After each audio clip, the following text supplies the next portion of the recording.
you have Jewish ancestors and you're wondering how do you get started learning about them? If you are, then I have the expert, Jennifer Mendelsohn, from the Maryland Jewish Genealogy Society to help us learn what to do to get started.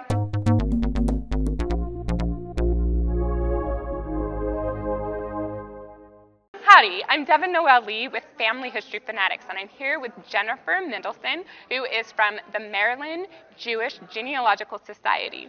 Hi, Jennifer, how are you? Hi, thanks so much for having me. Yes, I'm so glad you're here. So we have had a number of viewers on Family History Fanatics want to know how to get started in Jewish genealogy. Could you share a few tips on how to get started and be successful from the get-go? Well, I mean, we might not be able to find everybody, but have better success at the beginning. Absolutely. I think the first thing would definitely be the old standby for anybody getting started with any sort of genealogy, which is to talk to the oldest people in your family. Get yourself rooted. Ask grandma if she's alive, ask grandpa's sister if she's still alive, and get the sort of general framework. Were you Polish? Were you Russian, which is a big, broad, designation for lots and lots of countries. Just get a general sense. Get names, get dates where you can get them. I always like to say that genealogy is a lot like playing concentration. You have to remember the cards that you've seen and turned over. And you never know when something that grandma mentioned in that first conversation that you have is going to come back later. She's going to mention the name Kurtz. And 6 months from now, you're going to be looking at records and you're going to see the name Kurtz and the light bulb's going to go off. So that's number one. Just do your homework, get started, get a sense of where you might be started. Okay, so, and following up, that's a great tip. So you said names and dates. Should you also try to get a few stories, like what was it like in the old country? Because you said like a name might cut up, but maybe, do you ever find that maybe they talk about a park and you're like, oh, so tell me more. The more information, the better. That's always my rule. Get everything you can because you never know how in your arsenal of doing history it's going to come back in and help you. You just never know when a random mention of something is going to be the thing that breaks down a brick wall or something or that connects for you. So yes, definitely. Absolutely. Okay, tip number 2. Well, you may rap me on the knuckles for this, but my next 2 tips are actually what not to do. Okay. Because there's a lot of misconceptions in Jewish genealogy. And I'd say number 2 is don't make assumptions. And here's the assumption that a lot of Jewish people make getting started. There is a widespread myth. For us in the Jewish genealogy community, it's number 2 after our names were changed at Ellis Island, which we all know didn't happen. And it's this. There are no records. They were all burned during the war. Nothing exists. Okay. That is so not true. And it's so exciting for those of us who know that it's not true to show people who believe that it's true that it's not true. There are tons of records being unearthed for Jewish ancestors in Eastern Europe every single day. Some of them are free and online. You just need to know where to look for them. There's records everywhere. You just need to find out where you're looking and then know the appropriate place to go to find them. But I'd say number 2 is don't assume that this can't be done. A lot of people with Jewish ancestry, it's not uncommon to know nothing beyond your grandparents because your grandparents were immigrants. They came from quote unquote Russia and you have no idea what that means. And I see it every single day, people saying, oh, there's nothing. Everything from the town was burned. So that's exciting and I would want people to know that getting started. Okay. Follow up.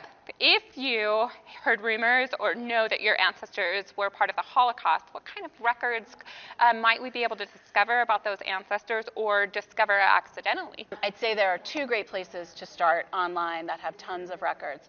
Number 1 is the website of Yad Vashem, the Israeli Holocaust Museum. One of the very first places I go is their database of Shoah victims. And what that includes are tons and tons of records. They are basically trying to account for every person who was lost in the Holocaust. Right. And they have lots of records. One of the most valuable types of records they have are what are called testimonies. And these are pages of information provided usually by family members, sometimes just by friends. And if you know someone who was lost in the Holocaust, you fill out this sheet for them with as much information as you have.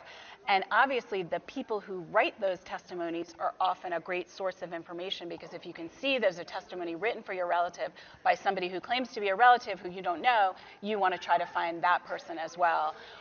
You can search the database just for surnames in certain towns, and that is often I traced an entire branch of my family that I didn't know about just based on searching a name in a town that I knew I was connected to.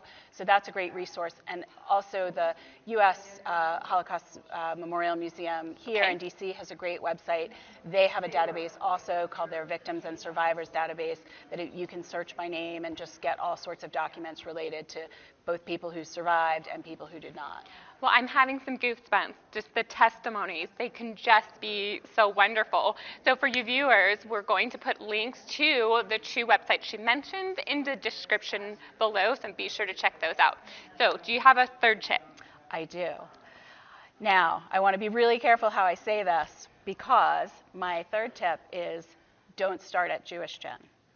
Okay. JewishGen.org is an amazing website that is crucial to all of us in the Jewish genealogy community. However, I see a lot of people who are just getting started, who only know that their grandfather's name was Abraham Cohen and he came from Russia, and they immediately go to JewishGen and start searching for documents related to him. Okay. Bad move. Okay, so what do we do instead? Because JewishGen has so much information, you really need to hone in on your Abraham Cohen and find out where in Russia, which can mean Belarus, Lithuania, Ukraine, Poland, he was from before you start. JewishGen is like the next level. So I would, I'm speaking broadly. Let's say you're somebody who's descended from immigrant grandparents who came to the U.S. Do all your homework stateside first. Get as much documentation as you can about them here, and that includes talking to those relatives. Right. So you'll know that your Abraham Cohen was born in 1880 in Vilnius, and that his mother's name was Sarah Handelman. There you go. Then you can go to JewishGen and see in the Belarus database, Lithuania I said, because Vilnius, you want to zero in and get specific documents. Then you might actually find his birth record or his marriage record. But you don't want to start at JewishGen because you're making too many assumptions, and you're assuming that any Russian Abraham Cohen is your Abraham Cohen. Right. So JewishGen is amazing. I wouldn't start there. I really like that tip 3 ties to tip 1. So don't jump to the Jewish collections. Make sure you've started with yourself and worked yourself way back and get as much information as possible. I really like that. So here's a random question. What are the most challenging surnames in Jewish genealogy that everybody seems to have? I mean, there are so many. We'd be here forever. Cohen, obviously, Goldberg. I mean, there are so many. But the tip I like to give there is, when I was a kid, I loved doing those logic grid puzzles, which are where you have facts about certain people and you have to put them in a grid and make them all fit and figure out who's who. Doing genealogy is just like that. So you need to zero in like a laser beam on your Abraham Cohen. You find his naturalization papers, which tell you his date of birth, the day he arrived, and where he was born. And boom, there you have it. So then you're not just looking for any Abraham Cohen. You are looking for Abraham Cohen who was born in Volkhov, Ukraine on December 12th, 1901 and arrived at Ellis Island. Boom, there you go. That's a lot more information. And then you can go, and Galician birth records are online through JewishGen. So Nice. Now, do you find any value in joining the Facebook groups for the different Jewish communities? I know we had a viewer ask about Russia, and when I put out a question into a Jewish getting started community, I was given Belarus and a number of other ones. I can't think of them all right now. Do you find any value in those groups, or no? Absolutely. There are 3 that spring to mind that are amazing. Number 1 is called Tracing the Tribe. You can find it very easily if you search on Facebook. Number 2 is called Jewish Genealogy Portal. Okay. And both of those are filled with very helpful, experienced volunteers who love to help newbies get started. They will, volunteer their time and spend lots of time helping you when you just have a little bit of information, how you sort of translate that into the next level of information. If you're interested in Jewish DNA, I am actually the administrator of the largest Jewish genetic genealogy group on Facebook. There you go. And you can find that by searching, and we welcome everyone to help deal with the problems specific to doing Jewish genetic genealogy. Okay, since you're the administrator, how do people ask questions in Facebook groups that get the best response rather than the eye roll and I'm not going to answer you? I like to say, help us help you. Post a question. A lot of people just will come on and post a random comment, and we don't know what you want us to make of that comment. They'll come on and say, my DNA shows I'm 2% Jewish, period. Well, nice to meet you, Mr. 2% Jewish. What can we do with that? How can we help you? Mm-hmm. What are you looking to find out? Were you expecting that 2% Jewish? Are you adopted and you're learning you're 2% Jewish? Okay, Give us as much information. I also, as an administrator, have to say, search the group before you post a question, because 99% of the time the questions that you're asking have already been answered. We also have FAQs that answer just about everything and explain our rules and what you can post about and what you can't. So, just do your homework. I like that, because I know sometimes people will say, I'm searching for, let's say, I'm trying to think of a common, something Goldberg, Mr. Goldberg, from Ukraine. Great. So you are going back and using principle 1 and principle 2 and asking people to put that.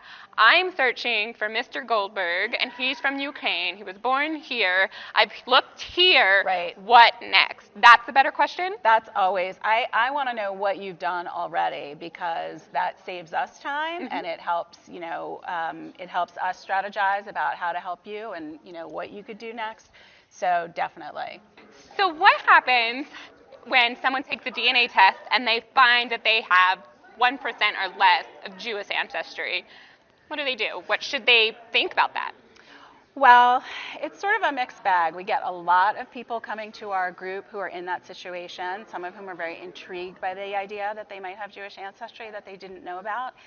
And it's a little bit difficult, because in some cases that 1% may in fact be quite real and reflect real Jewish ancestry. The problem that a lot of people don't realize is that, unlike a lot of other ethnicities where you may have a teeny percent, Jewish paper records in most parts of Eastern Europe generally peter out around 1800, give or take. Okay. So if you're talking about 1% ethnicity, you're generally talking about an ancestor from before that time frame.